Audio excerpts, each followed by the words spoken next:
Zacarias, o profeta messiânico.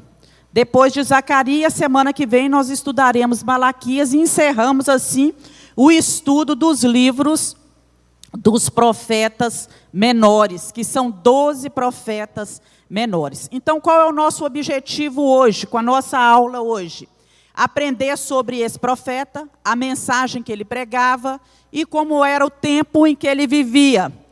Também reforçar a ideia de que tudo quanto acontece, tudo que ocorre nesse mundo é pela vontade ativa ou permissiva de Deus. Você crê nisso? Glória a Deus. Deus tem o controle de todas as coisas, né? Se acontece é porque tinha vontade permissiva de Deus. E priorizar a obra de Deus e tudo que está relacionado a ela. Então nós vamos começar aí falando quem era Zacarias. O que diz aí no livro de Zacarias, capítulo 1, versículo 1. No 8º mês do 2º ano de Dario, como rei da Pérsia, o Senhor Deus falou com o profeta Zacarias, filho de Baraquias e neto de Ido. O Deus Todo-Poderoso mandou que ele dissesse o seguinte ao seu povo. Então, Zacarias era filho de Baraquias, algumas versões Berequias, neto de Ido, era da linhagem sacerdotal. E ele falou aos judeus que estavam tristes, desanimados, depois que voltaram do cativeiro. Zacarias, ele nasceu na Babilônia. Ele pertencia, quando os judeus foram levados cativos para a Babilônia, Zacarias nasceu lá e retorna, quando acaba o cativeiro, que durou 70 anos, ele retorna quando a primeira leva de judeus voltam, sob a liderança de Zorobabel. Então, Zacarias chega na terra e ele é chamado de profeta pós-exílio, porque ele profetiza após o exílio. Era contemporâneo de Ageu. Ele e o profeta Ageu profetizaram ao mesmo tempo. E eles profetizavam juntos, encorajando o povo a reconstruir o templo que foi destruído por Nabucodonosor quando ele invade Jerusalém e leva o povo cativo. Ageu era um profeta mais pragmático. Ele era palavras diretas, palavras incisivas, falava sem rodeios, ele era muito direto. Mas já Zacarias era um idealista, visionário, ele era muito eloquente, a linguagem que ele usava era uma linguagem poética. Ele é chamado de profeta dos símbolos, ele usa muitos símbolos no livro de Zacarias. Por isso, às vezes, algumas vezes, fica difícil entender, porque ele tinha visões cheias de simbolismo. E nós vemos aí que ele compôs o livro mais longo e mais apocalíptico e messiânico do antigo, dos profetas menores, que foi com 14. Esse livro dele tem 14 capítulos. Então, Zacarias profetizou 3 anos. O nome dele significa Jeová se lembra. Em hebraico é aquele de quem Javé se agrada. E ele começa o seu ministério, né, como diz aí, no 8º mês do 2º ano de Dario, como nós lemos. Era o ano 520 antes de Cristo, quando ele começou o seu ministério. Datas precisas, porque nessa época era tudo aí escrito e catalogado, e é o livro mais profético que é citado no Novo Testamento. O Novo Testamento cita várias vezes o livro de Zacarias. A cronologia do livro. Temos aqui ainda que Zacarias reanima a esperança de um povo que estava passando por muitas dificuldades materiais e dúvidas da fé. Porque o povo retornou do cativeiro e não foi tudo igual. Muitas vezes eles imaginavam, nós vamos chegar lá, a terra sim, é terra boa, que planta. A terra tinha passado 70 anos abandonada. Vocês imaginam como estava essa terra, né? Então o povo tinha que trabalhar muito duro, cidade destruída, muralha destruída. Então eles tiveram que arregaçar a manga e, em um determinado tempo, eles cansados, eles desanimam.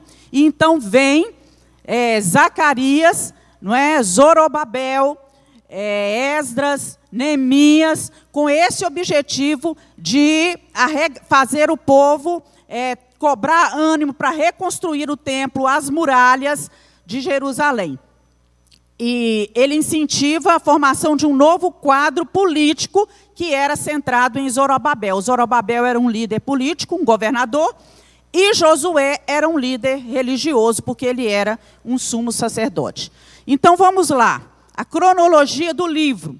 Do capítulo 1 a 7, ele vai falar de assuntos contemporâneos, de coisas que estavam acontecendo ali naquele momento. A reconstrução do templo, não é? Assuntos relacionados à vida do povo que estava ali, que precisava ser estimulado para empreender essa obra de restauração nacional.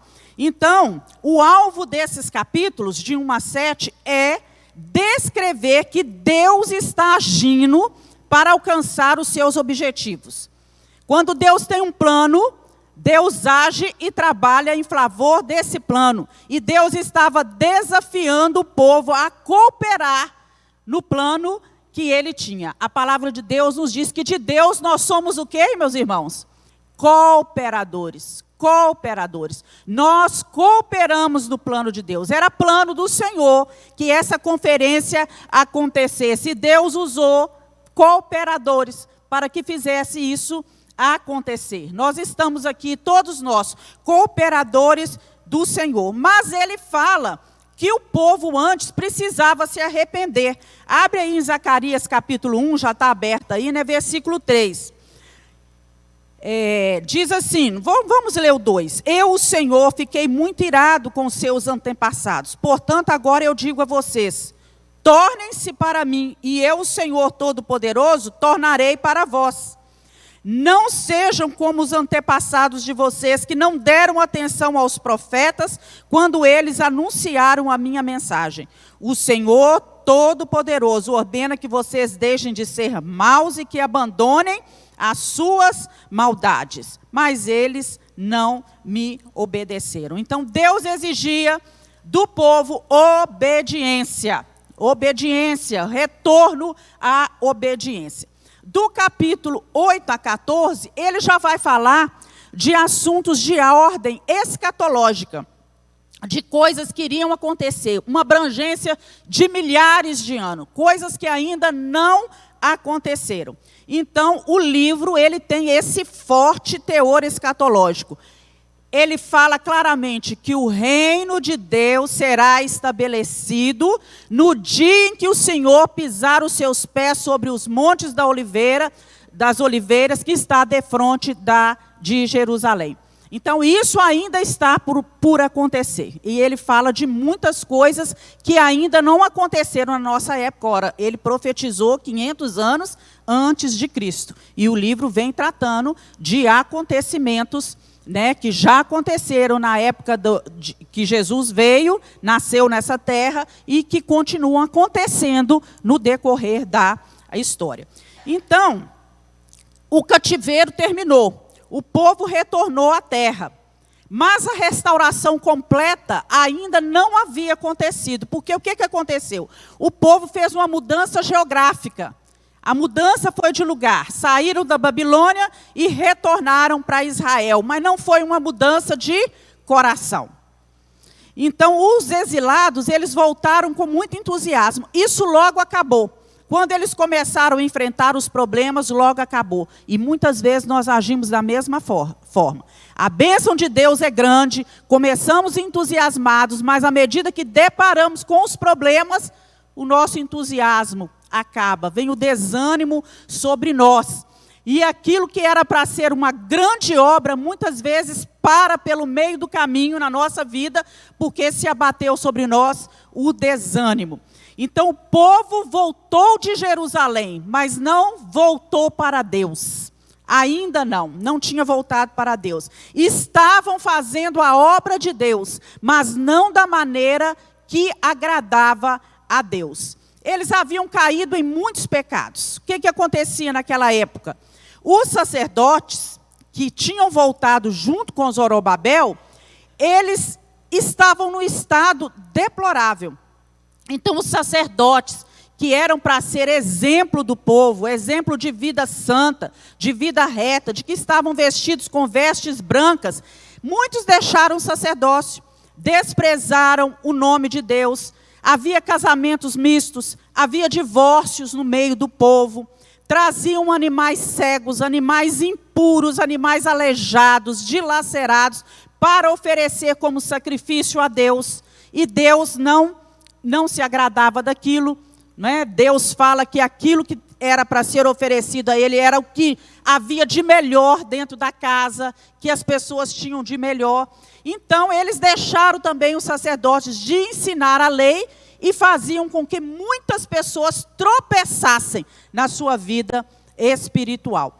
E Zacarias conclama o povo a voltar a Deus. Tornai-vos a mim, diz o Senhor dos Exércitos, e eu me tornarei a vós. Não sejais como vossos pais.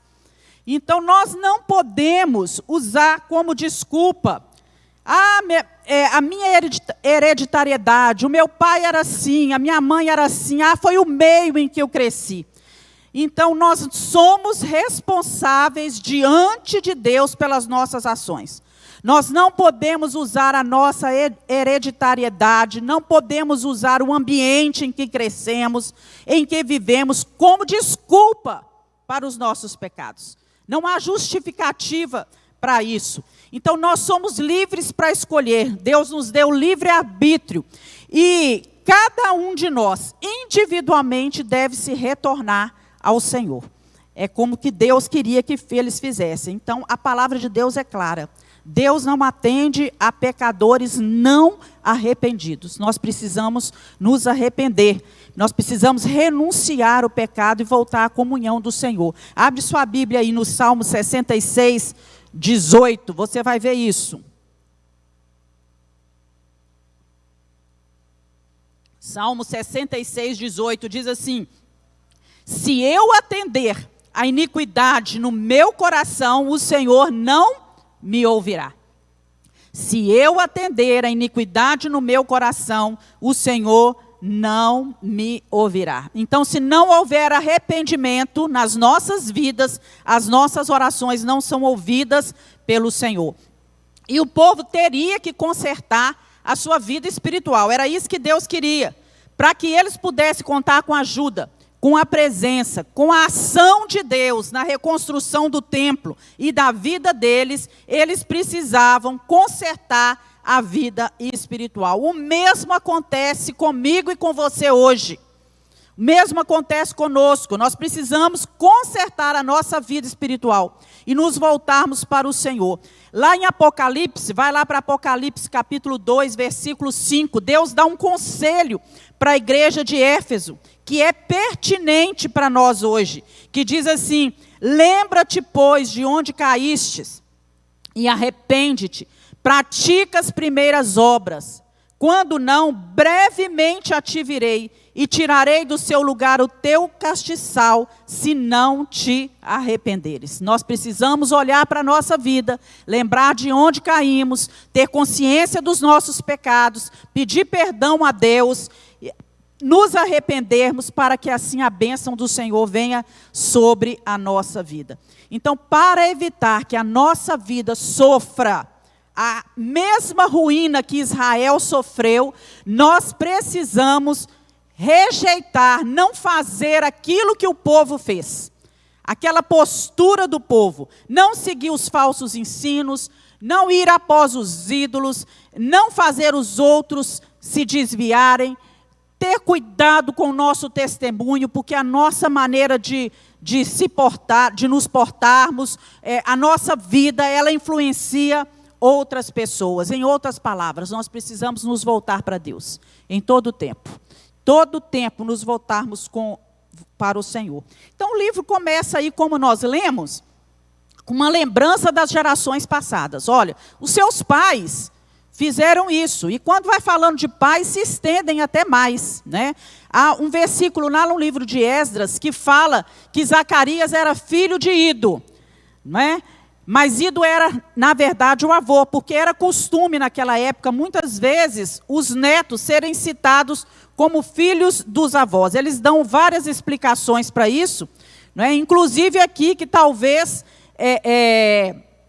o pai dele, Baraquias, poderia ter morrido antes e ele ter sido criado pelo pai, mas nós vemos que em toda a Bíblia acontece isso. Às vezes, os filhos serem chamados de filhos dos seus avós. Então, nós precisamos pedir a Deus que nos ajude a motivar essa geração, a se arrepender, a voltar para Deus. E depois que ele faz isso, que ele dá essa palavrinha aí, volta-te para Deus, conserta com o Senhor, ele começa a narrar 8 visões que ele teve. Deus mostrou a ele, Deus deu a ele 8 visões. E cada uma dessas 8 visões tinha como objetivo encorajar a colônia de judeus que retornaram a continuar, a completar a obra da reconstrução do templo. E nós vamos ver uma a uma dessas visões rapidamente. Irmãos, para estudar o livro de Zacarias a fundo, nós precisaríamos de pelo menos umas 4, 5 aulas. Aqui é uma pincelada geral de tudo que está acontecendo e que fala o livro. Então, nós vamos passar aqui rapidamente. A primeira visão, ele vê 4 cavalos, está vendo lá? Entre as murteiras. Então, ele tem essa visão, olha aí no versículo 7, Zacarias, capítulo 1, versículo 7, que diz o seguinte: no dia 24 do mês 11, chamado Sebate, do 2º ano do reinado de Dario, eu, o profeta Zacarias, filho de Baraquias, neto de Ido, recebi uma mensagem de Deus, o Senhor. Então, essa visão claramente está determinada aí, que foi dada a ele no dia 24 do mês 11, era o 2º ano do reinado do rei Dario. Então, naquela noite, tive uma visão e vi um anjo do Senhor montado num cavalo vermelho. O anjo estava parado num vale, no meio de umas moitas, e atrás dele estavam outros anjos montados, uns em cavalos vermelhos, outros em cavalos brancos, baios, e outros em cavalos brancos. Então, ele vê aí, meus irmãos, esses homens, um homem estava montado num cavalo vermelho, e esse homem é o anjo do Senhor. Todas as vezes que a Bíblia se refere ao anjo do Senhor, está falando de quem? De Jesus. O anjo do Senhor é Jesus. E um grupo de cavaleiros estava após ele, montados em cavalos vermelhos, baios, que é marrom, e brancos. Então, o significado completo dessas cores, ele é desconhecido. E se qualquer interpretação que desse, os teólogos dão várias interpretações, mas é inseguro, não há como provar isso. Então, embora a gente saiba que o cavalo vermelho, ele está sempre relacionado à guerra, e o branco está sempre relacionado à vitória, a vitória final. Então, esse homem no cavalo vermelho é Jesus. Os outros são seres angelicais, mensageiros celestiais, que foram enviados para patrulhar a terra, recolher informações, a fim de saber se havia calma, se havia paz na terra, para que o povo pudesse reconstruir o templo, mostrando o cuidado especial de Deus com o seu povo.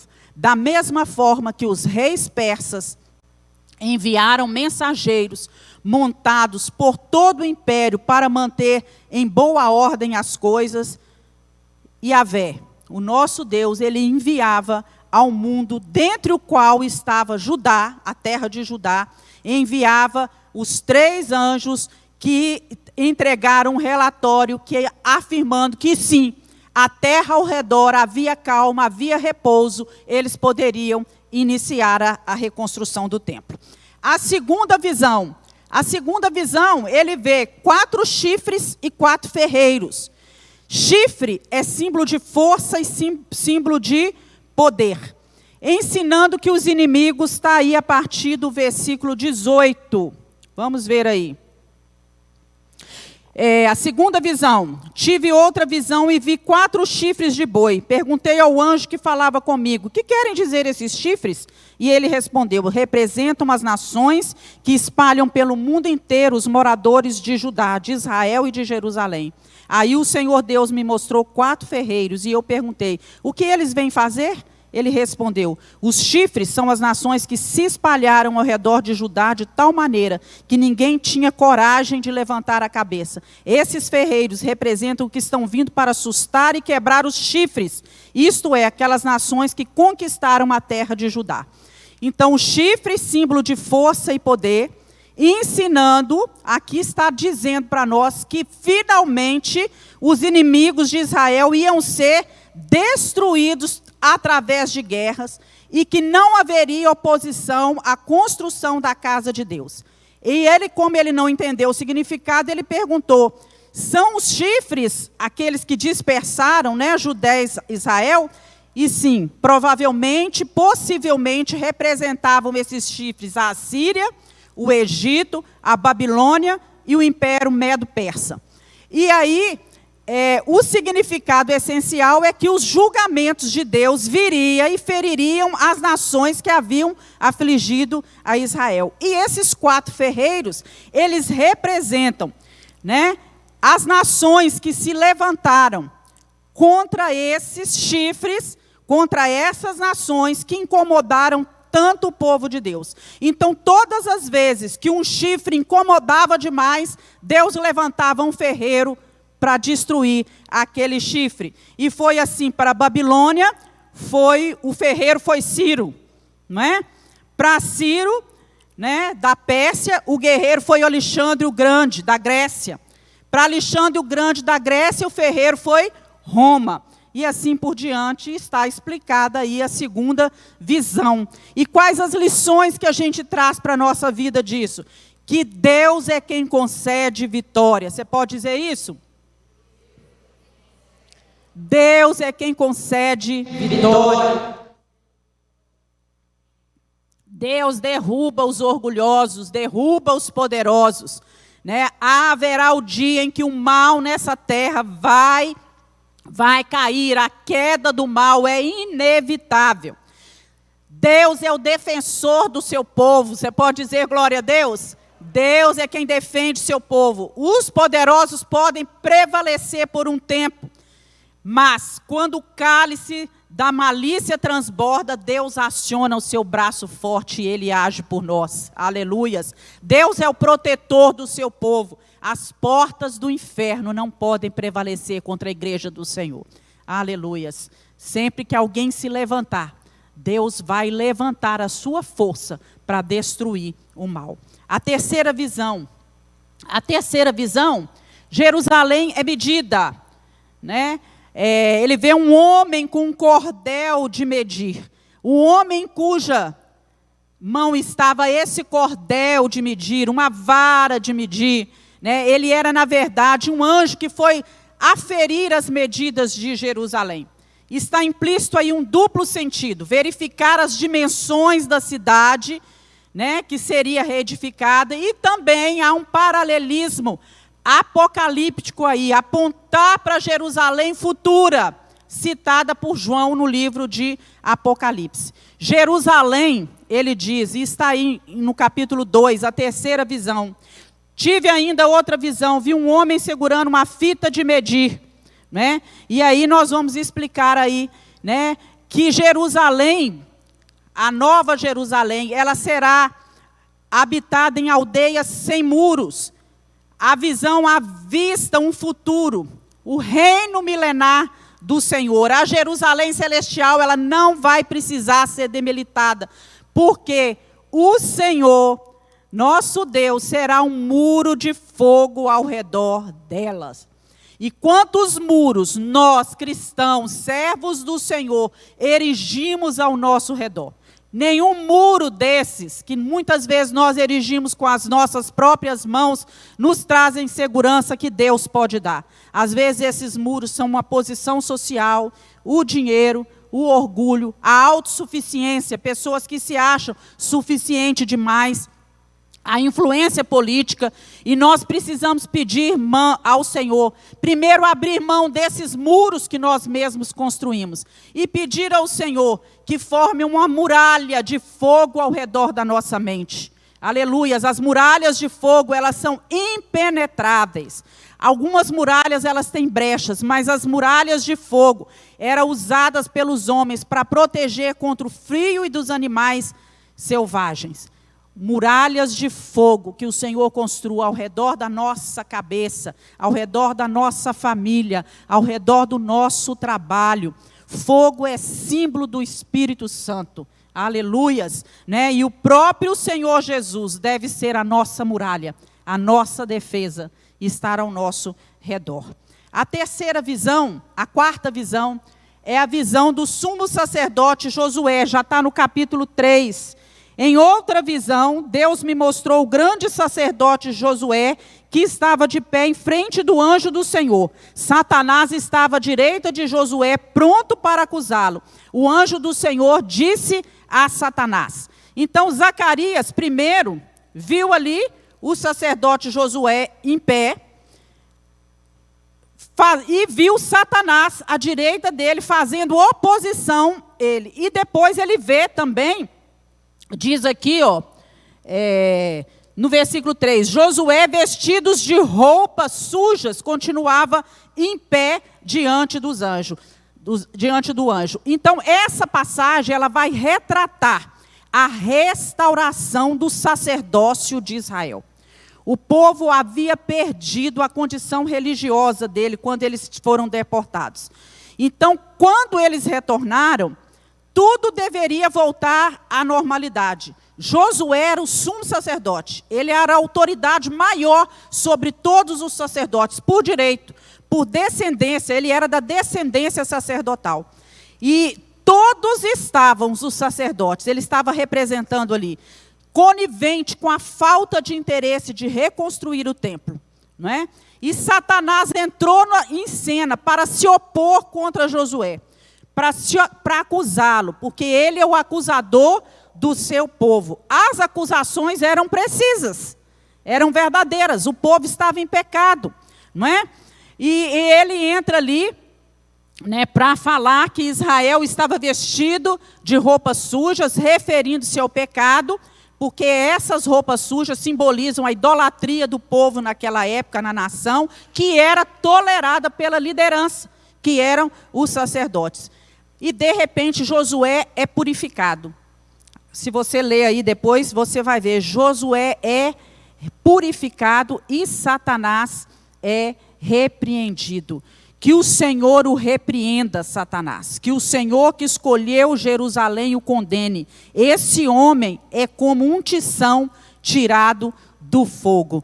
Então, o sumo sacerdote, o próprio Josué, olha, quando a gente lê tudo aqui, ele não tomou parte na sua purificação. Ele não fez nada. Não foi ele que tirou as suas roupas, mostrando assim para nós que aquela obra de purificação, ela foi realizada inteiramente pela graça de Deus. Amém, meus irmãos? A nossa purificação vem inteiramente pela graça. Nós não fizemos nada. Tudo que nós precisamos fazer é nos arrepender diante do Senhor e pedir ao Senhor para nos perdoar. Então, Deus trocou as roupas sujas, as vestes sujas por vestes limpas. E nós, cristãos, temos os nossos pecados purificados pela obra redentora de Cristo Jesus. E nos são concedidas novas vestes puras de justiça. Durante o exílio não houve sacerdócio. O povo estava no exílio, não tinha sacerdócio. E o sacerdócio precisava ser restaurado. E nessa visão de Josué, Josué é empossado. E um dos seus deveres era oferecer sacrifício pelos pecados do povo. Porque o sacerdote, naquela época, ele era o mediador entre Deus, entre o povo e Deus. Josué representa aqui o futuro Messias, Jesus Cristo. Jesus Cristo mudaria todas as coisas, toda maneira como o Senhor lidava com o pecado do povo. Jesus ia oferecer um sacrifício, um único sacrifício, de uma vez só, para tirar os nossos pecados. Glória a Deus por isso. Então, cada cristão hoje é um sacerdote que oferece ao Senhor a sua vida santa, pura, diante do altar. A quinta visão era um candelabro entre duas murteiras, um candelabro de ouro entre duas murteiras. Até hoje, o candelabro é usado como símbolo de Israel. Sem a restauração do templo, não haveria lugar para o candelabro. O candelabro ele ficava dentro do templo, que conforme a lei deveria ficar no lugar mais santo. E aí a gente já vai para o capítulo 4, que fala essa visão. Diz assim: o anjo que havia falado comigo voltou, me acordou, como se acorda alguém que está dormindo. Ele me perguntou: o que você está vendo? E eu respondi: estou vendo um candelabro de ouro, em cima dele um vaso para o azeite, há 7 lamparinas no candelabro, 7 tubos por onde o azeite chega às lamparinas. Perto do candelabro estou vendo 2 oliveiras, uma de um lado, uma de cada lado. Eu perguntei: Senhor, o que quer dizer isso? E, meu Senhor, o que quer dizer isso? Você não sabe? Ele perguntou. Não, Senhor, eu respondi. E aí nós vemos aí a explicação de que para restaurar a ordem bíblica do culto, o candelabro era indispensável. As duas oliveiras representavam os 2 líderes. Um era Zorobabel, o líder político, e o outro era Josué, o líder religioso. E o Senhor falou com eles, que não falou com Zorobabel, que não seria por força nem por violência que ele realizaria o trabalho de restauração, mas pelo seu Espírito. Não havia mão de obra suficiente para fazer isso, mas o Espírito Santo ia se incumbir. Então Josué, o líder religioso, era o sumo sacerdote. Ele daria ao povo a estrutura cultual, de culto religiosa, de acordo com os preceitos da palavra de Deus. E nós vamos para a 6ª visão, que era a visão de um rolo volante, capítulo 5. Tive ainda uma outra visão. Vi um livro em forma de rolo que estava voando. E o Senhor me perguntou: o que você está vendo? Eu respondi: estou vendo um rolo voando. Tem 9 metros de comprimento por 4,5 de largura. O anjo explicou: nesse rolo está escrita a maldição que vai se espalhar pelo país inteiro. De um lado do rolo está escrito que serão expulsos do país todos os que roubam. Do outro lado serão expulsos todos aqueles que fazem juramentos falsos.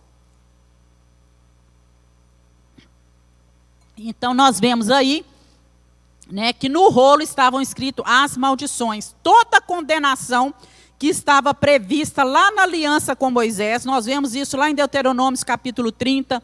Vemos aqui também em Zacarias, que essa mensagem era uma advertência de que as maldições que eram resultados da desobediência do povo, porque quando nós desobedecemos a Deus, caem as maldições, seriam executadas sobre toda a terra. E o grande amor de Deus não ia impedir Deus de exercer a sua justiça, porque Deus é amor, mas Deus também é justiça.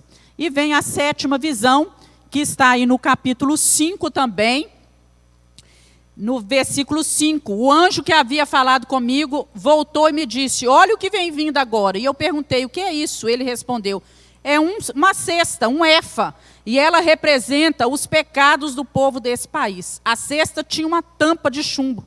Levantaram uma tampa, lá dentro estava uma mulher sentada. O anjo explicou: essa mulher representa a maldade. Então ele a empurrou para o fundo da cesta, fechou a tampa. Olhei e vi 2 mulheres que tinham asas como das de cegonha. As mulheres voavam, levadas pelo vento, e elas chegaram, pegaram a cesta, saíram voando, e eu perguntei ao anjo: para onde elas estão levando essa cesta? Para a Babilônia. Lá elas vão construir um templo onde vão colocar a cesta numa base. Então Zacarias viu um éfo, que era um cesto, que era a maior medida conhecida na época. Aquele cesto era uma medida. E dentro desse cesto tinha uma tampa de chumbo bem pesada. Ele viu uma mulher que representava a iniquidade do povo. Eles tampavam aquilo, representava a idolatria, representava os pecados cometidos pela nação. Por isso ele foi cuidadosamente, fortemente guardado dentro do cesto. E de repente 2 mulheres aparecem e levam essa impiedade toda para onde? Para a Babilônia. A explicação é: Deus se livrará dos pecados de Israel por meio da sua graça e por meio do seu poder. Deus vai dar um fim nessas coisas. E por último, a 8ª visão dele, ele vê 4 carros. Aí já está em Zacarias capítulo 6, diz: tive mais uma visão, vi 2 montes feitos de bronze, do meio deles estavam saindo 4 carros de guerra. O primeiro carro era puxado por cavalos vermelhos, o segundo por cavalos pretos, o terceiro por cavalos brancos e o quarto por cavalos baios. Então, nessa visão, cavalos de 4 cores diferentes puxavam os carros, estavam entre 2 montanhas de bronze, como você pode ver ali naquela foto, não é? E esses cavalos se dirigiam aos 4 pontos da terra e estavam relacionados ao juízo de Deus em relação aos seus inimigos. Eram puxados por agentes de Deus, esses cavalos, para executar o juízo de Deus. Então, cada lugar seria julgado de acordo com seus méritos e com seus deméritos. Cada lugar desse. Então, o carro preto saiu primeiro para o norte, para a Babilônia, porque a Babilônia é a questão crítica da hora, daquele momento, era a Babilônia. Então, ele tinha a tarefa de rebaixar a Babilônia, que tanto tinha prejudicado ali o povo de Israel. Os cavalos brancos foram para o ocidente, para a costa do Mediterrâneo, para ferir os poderes marítimos. Os outros baios foram para o sul, para o Egito, não é? E mostrando para a gente que os julgamentos divinos vão ser universais e que nenhuma nação, nenhum povo, nenhum indivíduo em pecado vai escapar da punição merecida por causa da sua rebeldia e dos seus pecados. E assim, nós vemos aí, né, terminando as visões. No 7º capítulo, ele vai falar do jejum falso.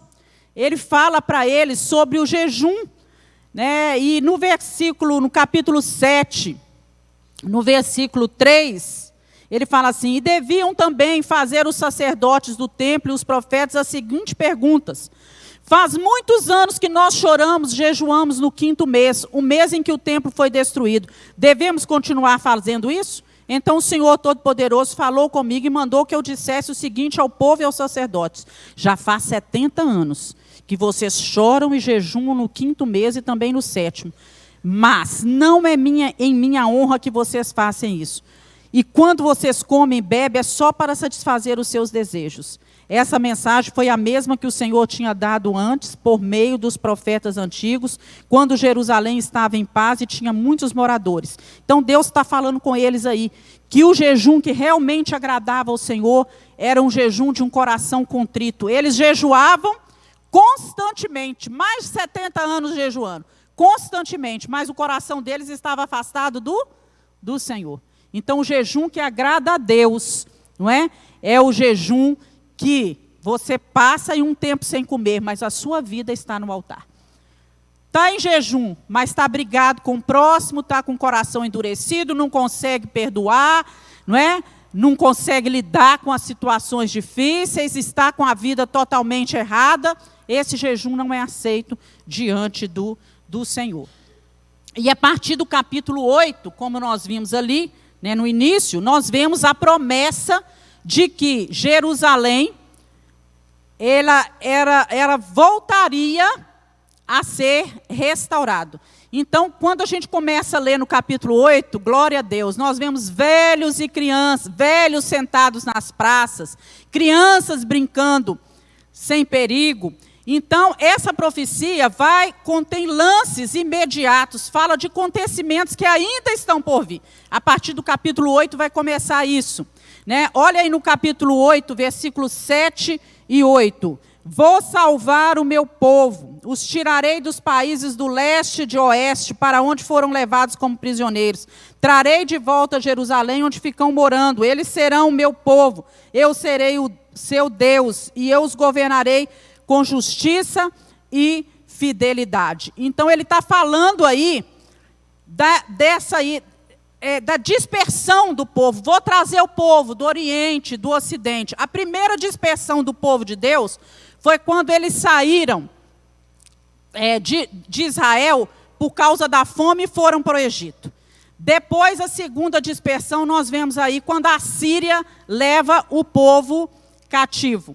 Vemos também a Babilônia levando o povo de Judá, o reino do sul, cativo. No ano 70 depois de Cristo, né, quando Roma invadiu Jerusalém, os judeus foram obrigados a se espalhar pelo mundo. Quando Hitler se levanta contra o povo de Deus, eles se espalharam pelo mundo. E essa restauração prometida, ela começou a ser cumprida com o retorno do povo de Deus à terra deles em 1948, quando Israel foi declarado novamente um Estado. Israel foi declarado Estado.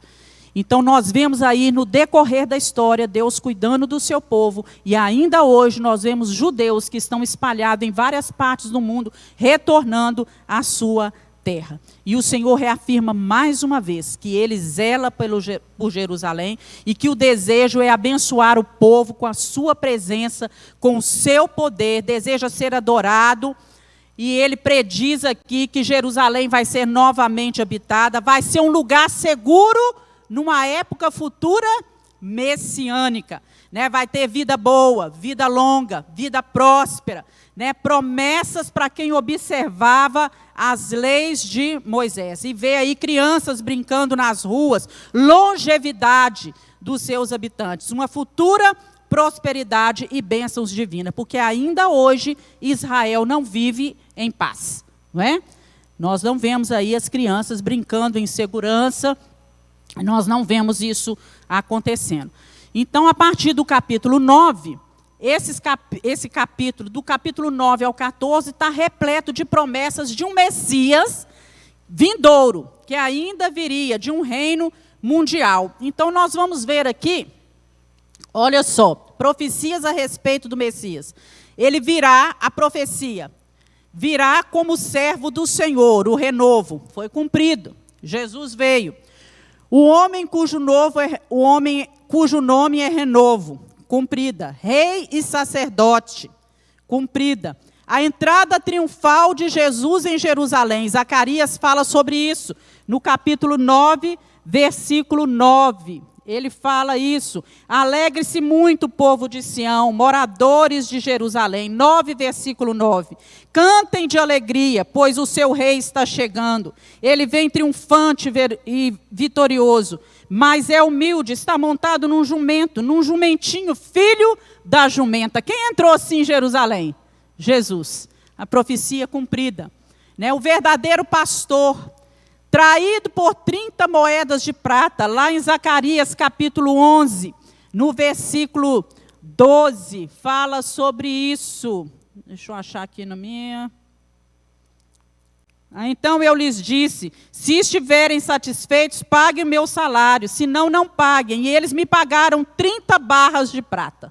Me pagaram com 30 barras. Profecia cumprida. A crucificação, os sofrimentos do pastor ferido e a segunda vinda de Jesus, porque a primeira vinda já foi cumprida. Jesus já veio a essa terra, já nasceu aqui, mas a segunda vinda ainda virá, quando ele descerá, colocará os seus pés no Monte das Oliveiras e vai estabelecer aí o seu reino.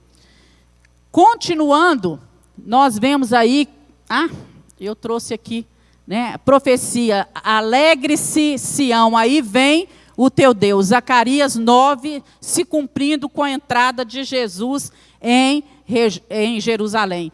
500 anos antes, Zacarias profetizando essa entrada de Jesus. O povo se alegraria porque Jesus finalmente tinha chegado. O rei viria montado num jumentinho, em vez de ser montado num cavalo grande guerreiro, como um rei com coroa de ouro, como eles esperavam. Tem também em Zacarias capítulo 10, versículo 1 a 12. É muito grande para a gente ler aqui. Zacarias 10, versículo 1 a 12.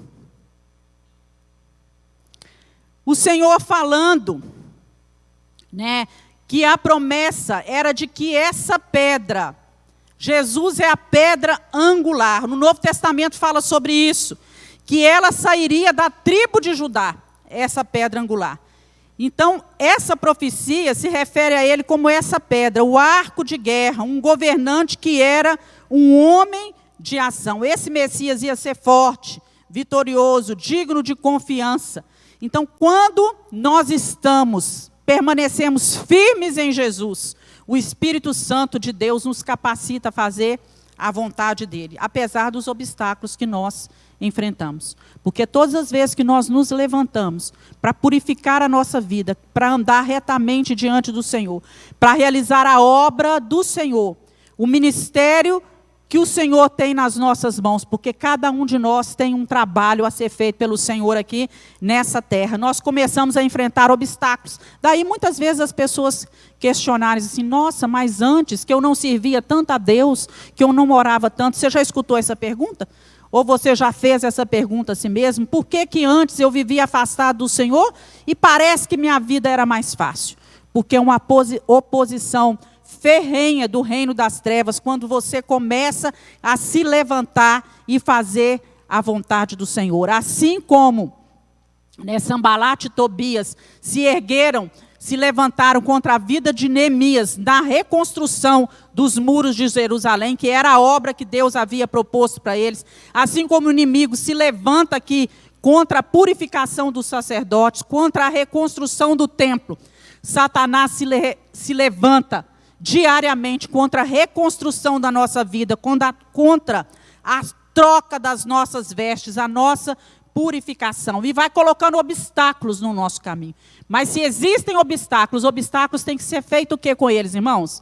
Transpostos, pulados. Uma vez você pula aqui, outra vez você escala ali, não é assim? Cada batalha que vai surgindo, você vai vencendo de um jeito. Uma hora você pega uma pedra e joga, você faz salto em distância, e assim você vai vencendo os obstáculos. E se nós nos desligarmos do Senhor, haverá em nós falta de poder, de autoridade, de graça.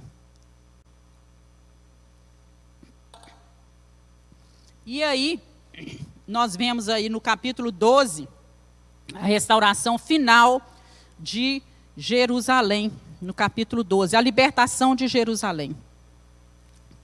Né? Esta é uma mensagem de Deus, o Senhor, a respeito do povo de Israel. O Senhor que estendeu os céus, firmou a terra e deu vida a todos, diz: eu vou fazer com que Jerusalém seja como um copo de vinho para todos os povos vizinhos. Eles beberão e ficarão bêbados. Quando eles atacarem de Jerusalém, atacarão também as outras cidades de Judá.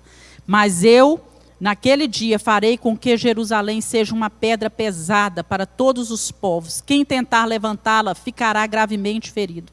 Todas as nações do mundo se juntarão para atacar a cidade de Jerusalém. Já está falando de coisas lá no futuro que ainda vão acontecer.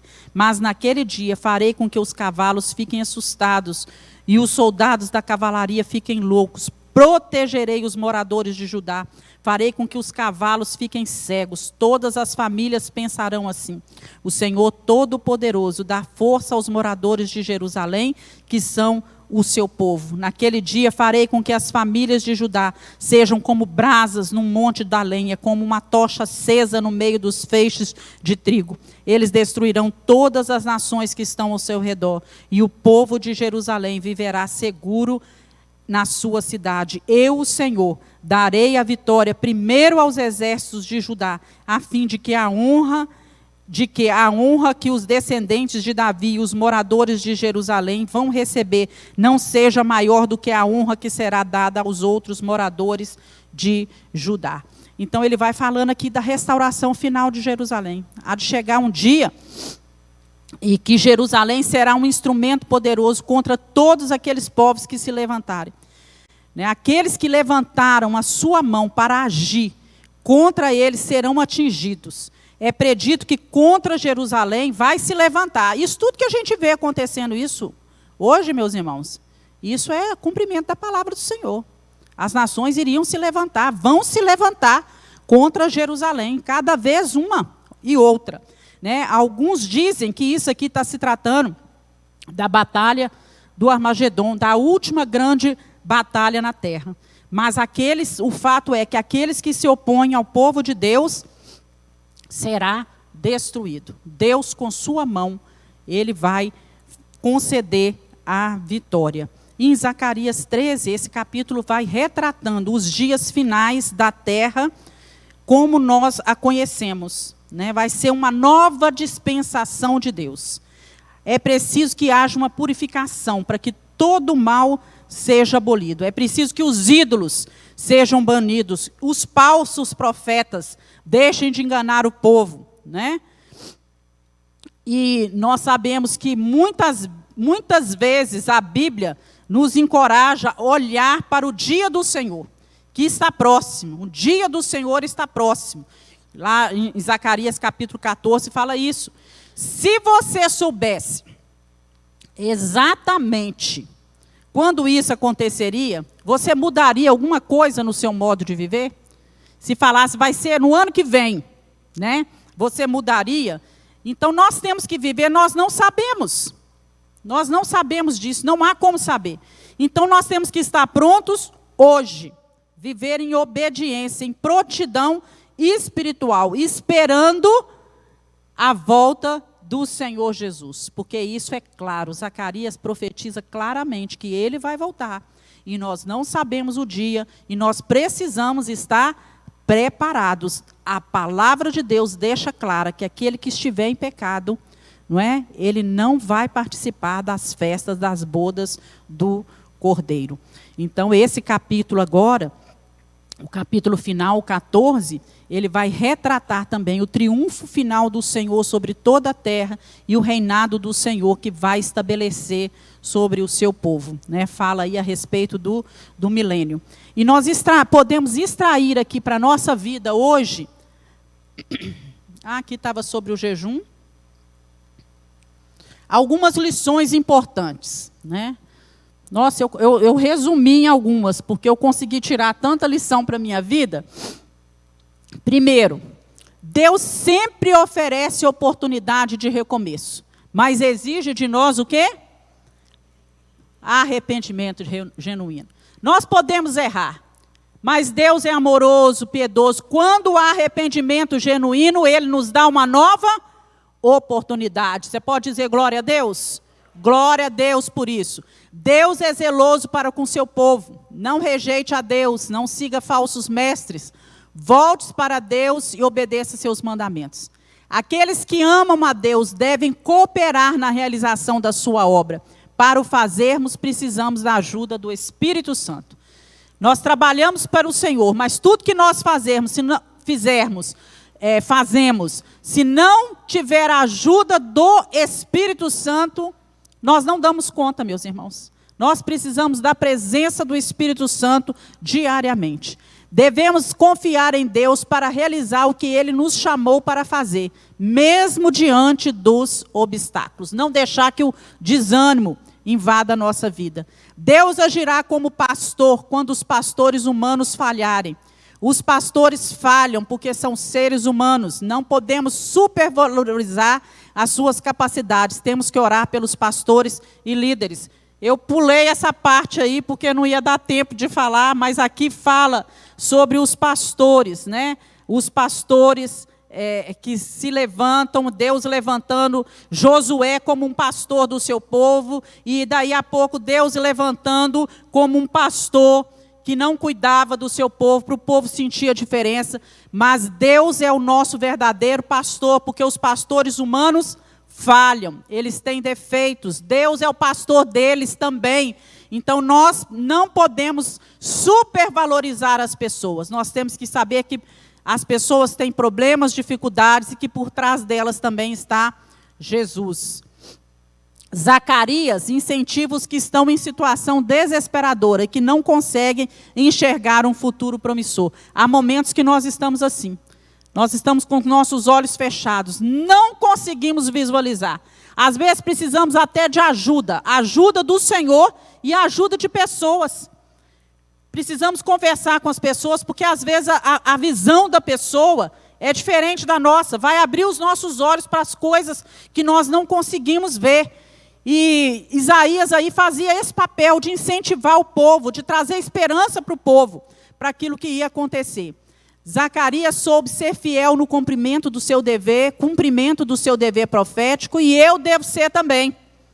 Ele cumpriu aquilo que Deus tinha para ele. Deus está atento a tudo o que acontece no mundo e entre seu povo. Podemos descansar sabendo que Ele está no controle. Vamos ler juntos? Deus está atento a tudo o que acontece no mundo e entre seu povo. Podemos descansar sabendo que Ele está no controle. Glória a Deus. Ele rege, Ele governa, Ele está no trono. Ele não saiu do trono. O governo está nas suas mãos. Embora tivesse dificuldades para ministrar no meio do povo, Ele venceu as dificuldades. Também devo vencer as dificuldades que surgirem no meu caminho. O culto verdadeiro não é apenas ritual, mas envolve vida justa e compassiva. Enquanto eu espero a volta de Jesus, devo viver de acordo com o padrão bíblico da ética, da moral, do amor. Zacarias nos ensina isso tudo. Louvado seja Deus. Vamos nos colocar de pé e vamos orar? Se você tiver um tempinho depois, leia, né, o livro de Zacarias. Semana que vem já vamos estar aí estaremos estudando o último livro, que é o livro de Malaquias, né, que também tem grandes lições para a nossa vida. Senhor, nós te louvamos, nós te agradecemos por essa palavra que o Senhor traz ao nosso coração nessa manhã. Queremos nos voltar para o Senhor. Tornai-vos, pois, a Deus, e Ele se tornará a vós. Que em todo o tempo a nossa vida esteja voltada para o Senhor. Que estejamos prontos, a tua vinda está tão próxima ao cumprimento de tantas promessas que já foram cumpridas. E nós cremos que as promessas finais registradas na tua palavra, elas estão às portas para se cumprir. Nos ajude, Senhor, a trocar as nossas vestes a cada dia. A entender que Jesus pagou o preço na cruz do Calvário. Que nós devemos purificar a nossa vida a todo momento, enquanto pudermos, porque o Senhor Jesus vai voltar para buscar a tua igreja. Senhor, nos dá a tua paz, nos dá a tua presença. Obrigado por este dia, obrigado por estarmos aqui. Que privilégio nós temos de estar na casa do Senhor, de ser conhecedor da tua palavra, de estudar a tua palavra, de, meu Deus, entender as coisas que o Senhor tem registrado para nós. Abra os nossos olhos espirituais e não nos deixe enganados em momento algum. Que possamos visualizar as coisas do Senhor. Em nome de Jesus nós oramos. Que o grande amor de Deus, que a misericórdia, a graça de Jesus Cristo e as consolações do Espírito Santo seja sobre a nossa vida hoje e sempre. Amém. Deus abençoe sua vida.